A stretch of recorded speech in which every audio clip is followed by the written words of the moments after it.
What's happening, y'all? Welcome inside the Fantasy Stock Exchange. Bush coming at you solo today to break down my week 5 starts and sits for the running back position in fantasy football this week. As I do every Wednesday, I break down all of the backfields, every matchup, and talk about the usage, talk about some of the trends that we've been seeing, who's on the way up, who's on the way down, who you should be looking to shop, who you should be looking to sell, who you should be starting, sitting, flexing. All of that stuff will be covered in this video today. If you guys enjoy this video at any point, as always, hit the like button, comment any of your thoughts down below, and subscribe to the channel if you are new. In this video, we'll be going over some of the more murky situations, some of the obvious names I'm just going to skim over, talk about you should be starting them, talk about the fact that their roles are secured. I'll be referencing my rankings a lot in this video, so if you guys want access to my rankings and to Danny's rankings, you can go to the website, thefantasystockexchange.com, get the rankings one of 3 ways. You can purchase them outright for $20. You can go to underdogfantasy.com, use promo code FSE at sign up and first deposit. You'll get a $10 deposit bonus on whatever you deposit, and you'll get our rankings for free just for using our code, or you can become a Patreon at patreon.com/fantasy stock exchange. Let's hit the intro and then we'll get right into this.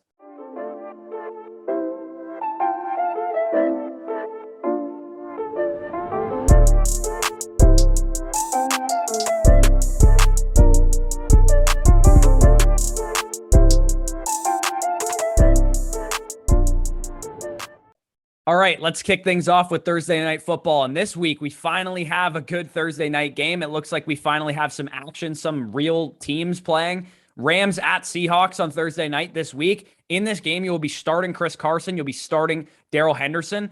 The one thing on Chris Carson that I want to talk about real quick is that Alex Collins was actually heavily involved last week and in week 3 as well. And was it because Chris Carson had a hamstring injury in week 3 that caused him to miss some of the game? That's the one thing that I'm curious about, because we haven't actually seen Chris Carson be on the injury report for the hamstring injury leading up to the week 4 game that we saw. So it's a little weird to me that we saw Alex Collins as involved as he was. He ran 39% of the snaps, had 38% of the carries, ran a decent amount of routes, and also was a big-time contributor in short down and distance. So it's really odd to me that we saw Alex Collins involved this much. It's definitely something to monitor. I'm not overly worried about Chris Carson. Anytime he's been on the field for the Seahawks, he's pretty much the dude. But the fact that Alex Collins was as involved as he was definitely weird to see. So definitely monitor that if you are a Chris Carson's owner.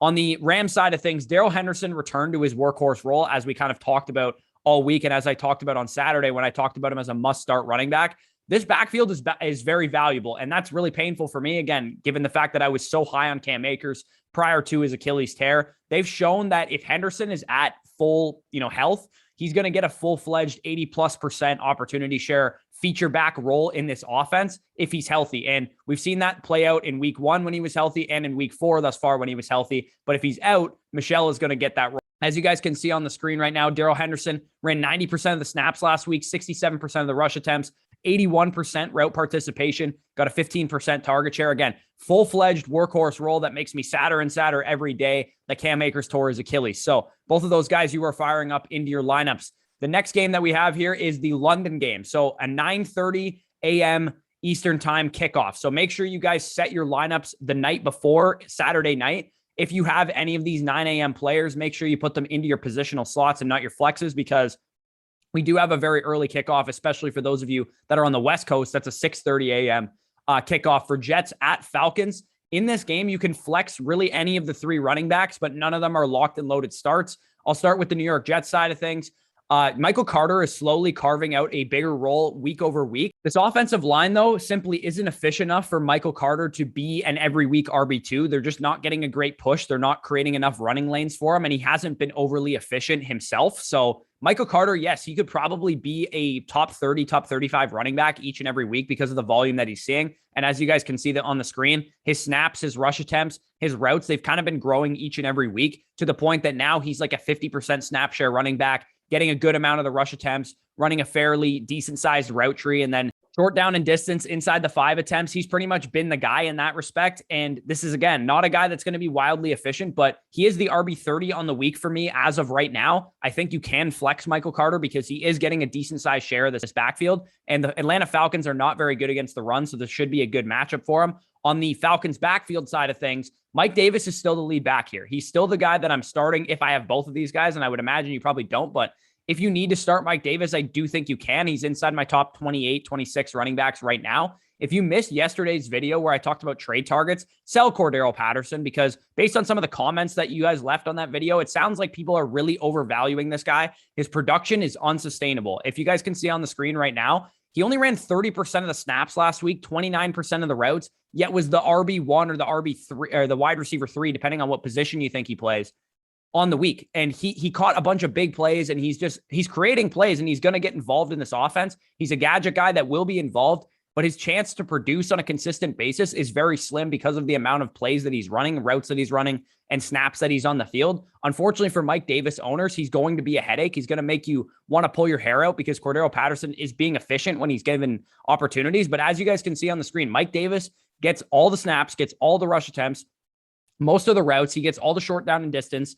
It's pretty wild to me that Cordero Patterson has produced to the level that he has when Mike Davis is as involved as he's been on top of that. So that's definitely really weird to see. Again, Cordero Patterson, a great gadget piece who you can maybe throw into your flex spot every once in a while, but I'm seeing this guy being traded for legitimate every week wide receiver 2s and every week RB2s. Like if you can trade Cordero Patterson right now for Mike Evans or somebody of that nature, which I've seen happen. So don't scoff it off in the comment section. I've seen people trade players like that for Cordero Patterson. And I think you can absolutely get away with making trades like that because Cordero Patterson has performed and a lot of people are just going to see the box score. So again, you can flex any of the running backs in this game, but Michael Carter is probably a more safe play than a guy like Cordero Patterson. Mike Davis is the guy that I'm starting if I have to choose between these 3 running backs in this game. So to the next game that we have here, the 1 p.m. kickoff games, Patriots at Texans is the first one that we have on the docket. Damian Harris is a start in this game, and you can sit everybody else. So sit Brandon Bolden, sit any of the Texans running backs,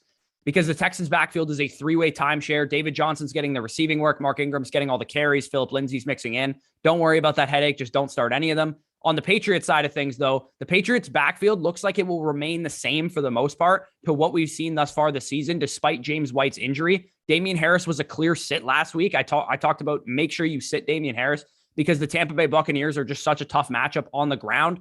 And Damian Harris doesn't really do anything in the ways of the receiving game to help give you a floor to offset that tough matchup on the ground. This week is the opposite, though. The Houston Texans run defense is really bad. You can run on this defense pretty easily. This week, it's completely the opposite of what I said last week. But Damian Harris did see a slight uptick in routes, as you guys can see on the screen. Went from 23% of the routes weeks 2 and weeks 3 when James White was on the field up to 34%. So maybe he gets a slight uptick in that role, but it looks like Brandon Bolden is the new James White, at least a solid waiver wire ad that you could potentially throw into your lineup if you're desperate. But I don't expect Brandon Bolden to produce at the same level of James White because I think James White's just a better player than him. So that's kind of how I see this backfield. If you need to start Damian Harris this week, he's inside my top 25, I think, on the week. And if you need to start Brandon Bolden, I think you could probably do better if you have a desperation play. Like I'd rather play Michael Carter, for example, or either of the Falcons running backs. But I suppose Brandon Bolden is a good add for your roster if you're in need of running back depth. On to the next game we have here is the Lions at Vikings. Again, we have some stud running backs in this game. Start DeAndre Swift, start Dalvin Cook, and I think you can low-end flex Jamal Williams in this game. Dalvin Cook, of course, is an every week starter. Seemed to be eased back in, though, last week coming off of the injury. And again, if you missed yesterday's video where I talked about going to buy low on Dalvin Cook, I basically broke down the fact that coming off of an injury, sometimes they have low touch and opportunity shares. And the Browns' run defense has been quite good this year. So I'm not reading too much into Dalvin Cook having a down week this week. I think it was just kind of a fluke thing. Didn't get a lot of volume coming off of an injury. Should be fine going forward, especially against the Lions' run defense, which is not quite as good as the Browns run defense. So on the Lions side of things, Dan Campbell got us all hyped up, got us all excited for a huge DeAndre Swift week. He talked about using Swift more. He said you're going to see a whole lot more of DeAndre Swift. It just didn't translate into touches. He actually was not lying though, because as you guys can see on the screen, DeAndre Swift ran 71% of the routes and 73% snap share, which were both season highs and career highs for him this week. So the usage was there. The volume just wasn't. The interesting thing to note also is that Jamal Williams, despite seeing 9 targets in week 1, has been out-targeted by DeAndre Swift since then, 18-5. So DeAndre Swift is clearly the third down back, the 2-minute drill back, the guy that is going to get the majority of the receiving work. And Jamal Williams, like Anthony Lynn said early in the offseason, is kind of the A back, the guy that is going to be taking away the dirty carries, the 3rd and 2s and the the 4th and 1s like that we don't really care about for fantasy. DeAndre Swift is getting optimized in terms of his usage so that he stays healthy, he doesn't get overworked. I really like what I've seen out of DeAndre Swift thus far this season. I think he's a top 8 running back for the rest of the season. And if you can buy low on him coming off of a down performance this week, you could probably pair Cordero Patterson plus Marquise Brown or plus Tyler Boyd and get up to a DeAndre Swift, because the owner might be panicking that Jamal Williams outtouched them. And if they look deeper, like I just said, he actually had more usage. So predictively, he's going to be better going forward. It just happened to be unlucky this week. And this is a good matchup. The Vikings haven't been quite as good against the run as the Bears have, which is who they played last week. So moving on to the Eagles at Panthers, the next game that we have here. In this game, you can start Miles Sanders, you can flex Chuba Hubbard, and you can low-end flex Kenny Gainwell. Sanders has been disappointing. I definitely feel like he should have been a lot better this year. I thought he was going to get that Marlon Mack role in Nick Sirianni's offense that we saw a couple years ago with the Colts. But the reason I was not drafting Miles Sanders is because he's completely game script dependent. And this is not a very good team. The Eagles have not been leading in very many games thus far, and I don't expect them to. I expect them to be underdogs again in this game against the Carolina Panthers, who are a 3-1 team and have only lost to the Cowboys thus far. The Eagles play the Panthers this week, the Bucs next week, the Raiders in week 7, and the Chargers in week 9. So 4 of their next 5 games are going to be games that the Eagles are underdogs in. So yes, Sanders is still a top 25 guy for me this week due to the nature of the position and the position being pretty bad outside of the top like 15 or so running backs, but he's teetering on the brink of that. And he's not a guy that I feel confident in going forward. And if I have a flex decision, there's probably like 30 wide receivers I would start over Miles Sanders, even though he's like my RB 24 on the week or 25 on the week. So that's kind of my thoughts on Miles Sanders. Kenny Gainwell, if you're curious about him, maybe you picked him up on your waiver wire this week. He should be a top 35 running back these next 4 or 5 games, like I talked about, where the Eagles are underdogs. He's flex worthy, low end flex worthy every single week, in my opinion, that the Eagles are going to be underdogs and going to be expected to throw. And they are currently number 1 in the NFL right now in neutral pass rate. So this is a team that is throwing quite a bit. And if Miles Sanders is not going to be involved in the run game, then Kenny Gainwell is going to be involved in the pass game. That's pretty much how this offense is being operated right now. You guys can see the usage on the screen right now. Miles Sanders does get the majority of the rush attempts, but the rush attempts have been few and far between. And Jalen Hurts, of course, as a mobile quarterback, will take away some of those as well. So on the Panthers side of things, it looks like the worst case scenario for Chuba Hubbard has actually played out. In my opinion, he was kind of like a waiver wire trap.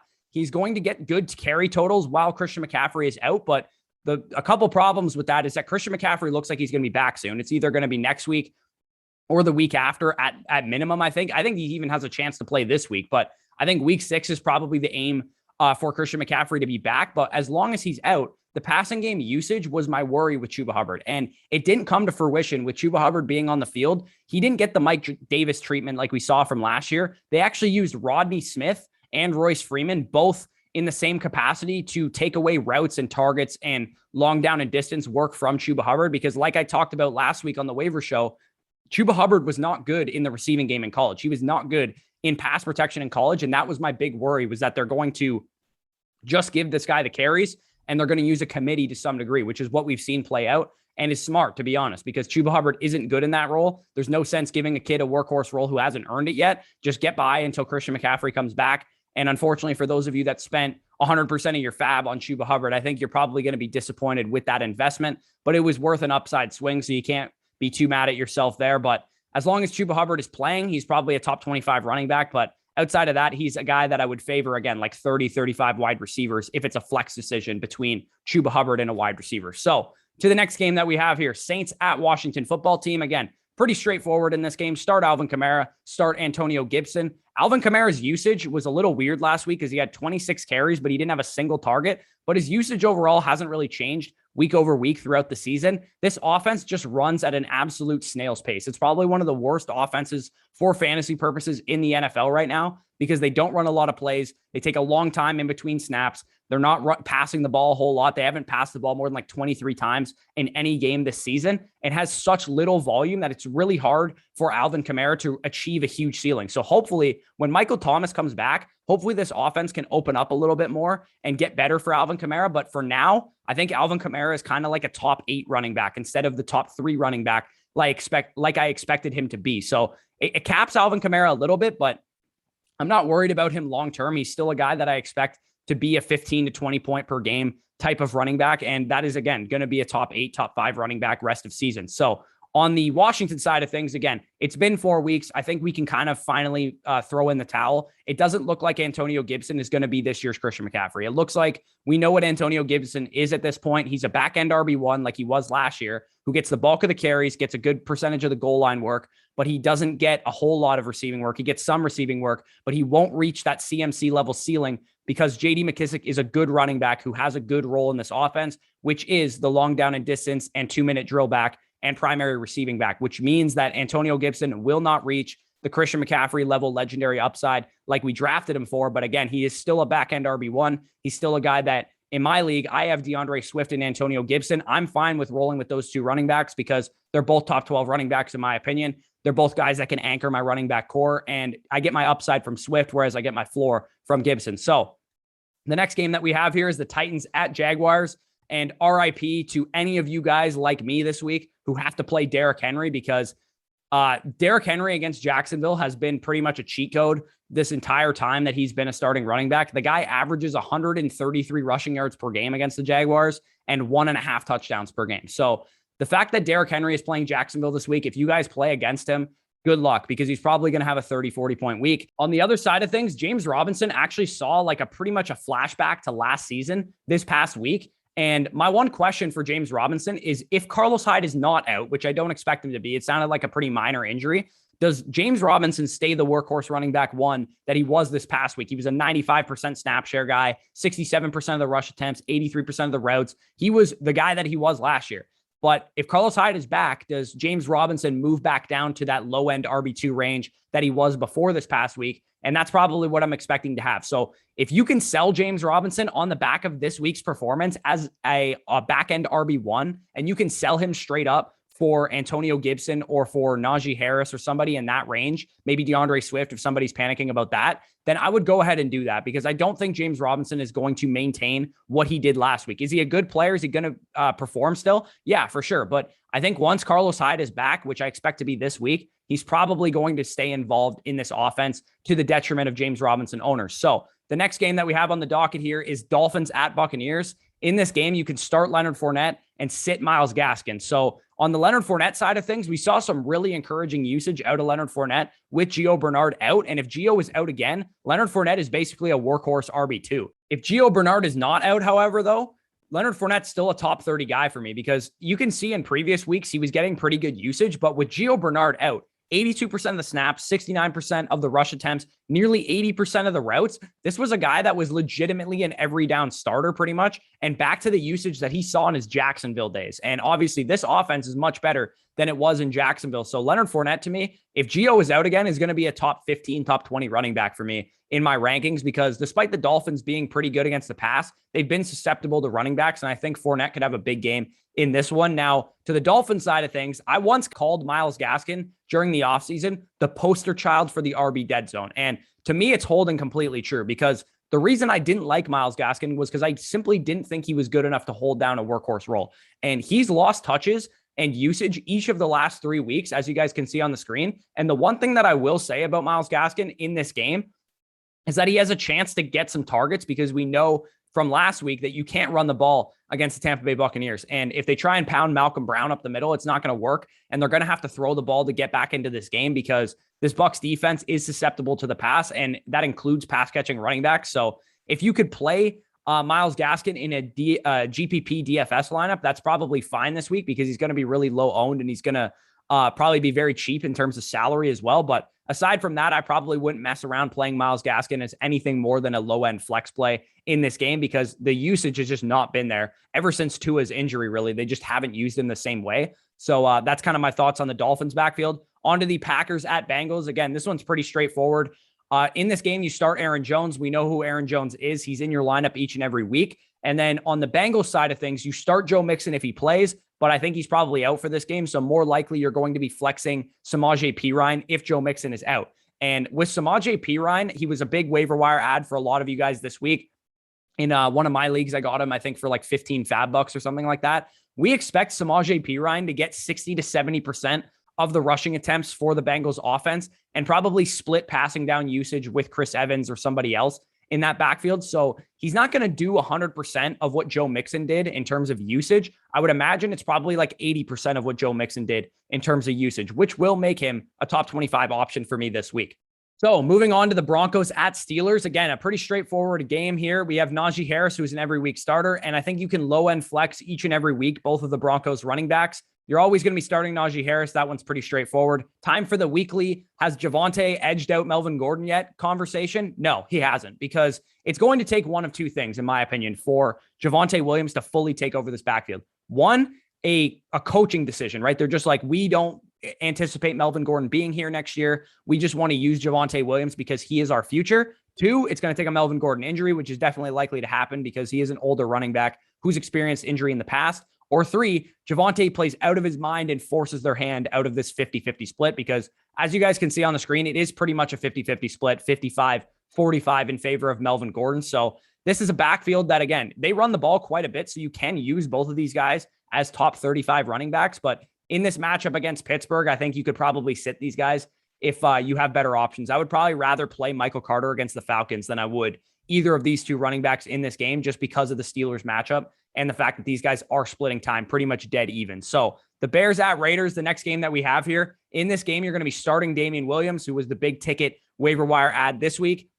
And I think you can also flex Josh Jacobs in this game. Similar to Samaje Perine, Damian Williams should handle about 80% of David Montgomery's role, but Williams will be doing it for 4 to 5 weeks, which is why he was the better option on the waiver wire than Samaje Perine instead of the 1 to 2 week timeline that we have for Joe Mixon and his injury. He's also a better player too, and he's been a guy that's handled a workload in the past. So I think Damian Williams is firmly a top 20 running back for me this week in this matchup. But on the other side of things, Josh Jacobs to me is kind of being underrated a bit in ECR. I think he's like RB 30 right now on the week, and I have him at RB 24. And the reason is because last week, even in a negative game script against the Chargers where they were losing the whole game, he played over 60% of the snaps. He saw 10 of 12 running back carries and 5 of the 5 running back targets. So 15 out of 17 running back opportunities in what was like a horrible game script where they couldn't get anything going on offense and the Chargers were pretty much beating them down the whole time. This game, on the other hand, should favor the Raiders because they are at home in this game. They are favored to win this game. So I expect Jacobs to be in for potentially 20 carries this game and a couple targets. And he's going to be a guy that I actually probably play in a couple GPP tournament lineups because I think he's going to be really under-owned. And he's a guy that could get into the end zone a couple times in this game. Now, the Bears have been pretty good against the run, but you're kind of relying on touchdowns with Josh Jacobs. And I think he could be a guy that gets into the end zone this week. So another game that's pretty straightforward, Browns at Chargers. Not much to discuss here. You start Nick Chubb, you start Austin Eckler, you start Kareem Hunt in this game. Despite Eckler being as fantastic as Eckler has been thus far, the Browns have been an absolutely stingy defense against running backs this year, holding Dalvin Cook, David Montgomery, and Clyde Edwards-Helaire to pretty much horrendous fantasy outings so far this season. So we'll have to keep an eye on Eckler. Again, you're going to be starting him, obviously, but probably a guy that I'm not playing in DFS lineups because he's probably in for a bit of a down game this week. The Browns so far this season have also been the run heaviest team in the NFL in terms of total attempts. So that bodes well, obviously, for Nick Chubb and Kareem Hunt to both be fantasy viable each and every week. On to the Giants at Cowboys. Another simple one on the docket here. Both Zeke and Saquon are never not in my lineup. And both of these guys are top 10 running backs for me the rest of the season. Zeke has been surprisingly good in terms of volume, which is not something I expected to see because I think everybody coming into the season would have said that the Cowboys would have been one of the most pass-heavy teams in the league, but that's not really been the case. The Cowboys currently rank 7th in total rush attempts on the season and 13th in neutral pass rate, 22nd in pass attempts overall. So we expected the Cowboys, like I said, to be bar none, probably the most pass-heavy offense in the NFL, and that hasn't happened yet. Like I said, one of the like middle of the pack teams in terms of neutral pass rate. And that's really affecting Zeke Elliott. And Zeke Elliott has definitely played a lot better too. So good news for him and Zeke owners. On the other side of things, Saquon Barkley is back and better than ever, in my opinion. His volume has increased every single week that he's been on the field. And he's pretty much an every down workhorse with big play upside each and every week. As you guys can see on the screen, Saquon Barkley has been back to his full usage, 80+% of the snaps, 74+% of the routes each of the last 3 games. And goal line, long down and distance, 2-minute drill. It's all Saquon Barkley on the Giants backfield. And the Giants situation also has been surprisingly better than we would have anticipated coming into the season for Saquon, because Daniel Jones is actually playing quite well. He's second currently in the NFL in terms of PFF passing grade, only behind Tom Brady right now. And the Giants run blocking offensive line right now actually ranks 20th. And I ranked the Giants offensive line 32nd coming into the NFL season this year. So the fact that Saquon Barkley is getting his usage, the Giants are playing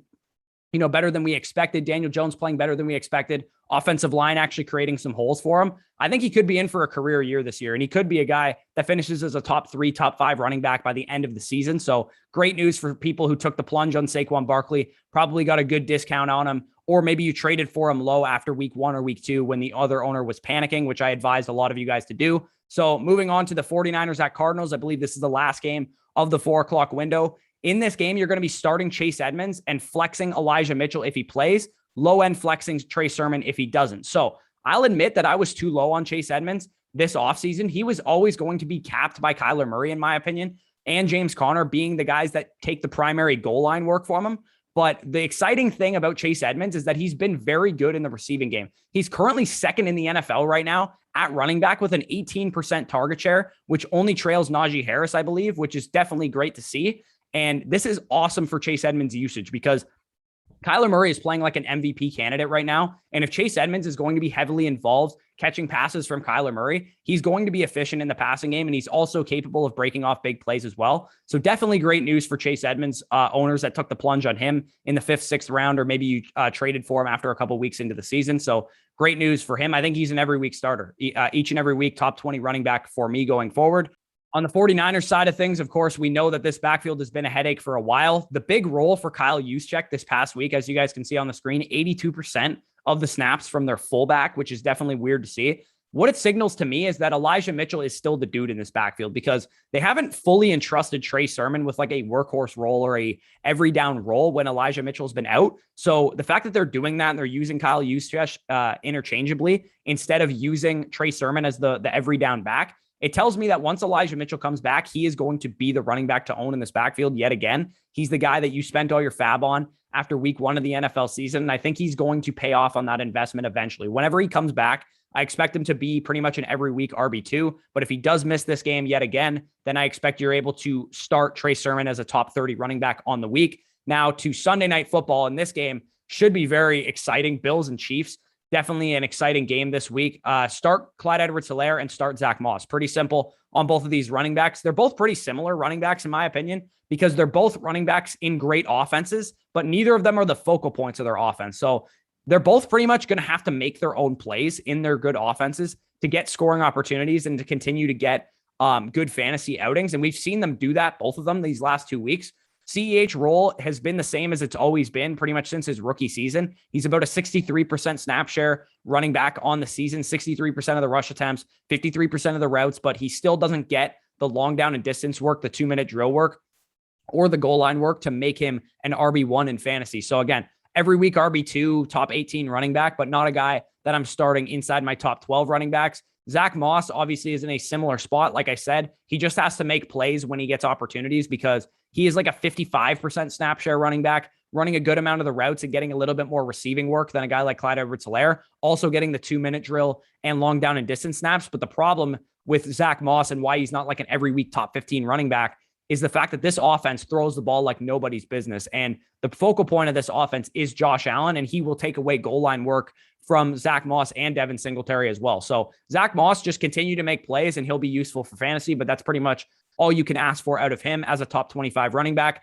Now, moving from Sunday Night Football to Monday Night Football, the last game on the slate here today, Colts at Ravens. Start Jonathan Taylor in this game, low-end flex Nyheim Hines in this game, and low-end flex Latavius Murray in this game. On Jonathan Taylor, he's obviously an every week starter, but he did see his work dip last week due to Marlon Mack being more involved than usual. Now, my thoughts on this is basically Marlon Mack actually asked for a trade about a week and a half ago. So maybe they were showcasing Marlon Mack in case somebody was willing to trade for him. They just wanted to see that he was healthy. So maybe that's what they were doing. And that's why JT's work took a dip a little bit, but he did come off of a big week last week. Maybe you want to shop Jonathan Taylor if you're worried about Marlon Mack, but I personally am not as a Jonathan Taylor owner. Both Nyheim Hines and Latavius Murray, I kind of talked about as low-end flex plays. They're barely inside my top 35. I think I have them at 34 and 35 respectively, and they can be used in a pinch, but we saw Murray take over this backfield to the detriment of Tyson Williams, who was inactive last week. But this team is much more pass heavy than they've been in years past, especially considering J.K. Dobbins and Gus Edwards are both out for the year. I don't expect that to change very much. I expect them to be more pass heavy this year than usual. And when Rashad Bateman comes back, especially either this week or next week, I expect this team to be legitimately a pass heavy team and not even like in the middle of the league. I expect them to be in the top 15 in the NFL in terms of pass attempts. So I would sell high on Latavius Murray if you can. Maybe you can sell somebody on the fact that he's taking over this backfield. Tyson Williams was inactive.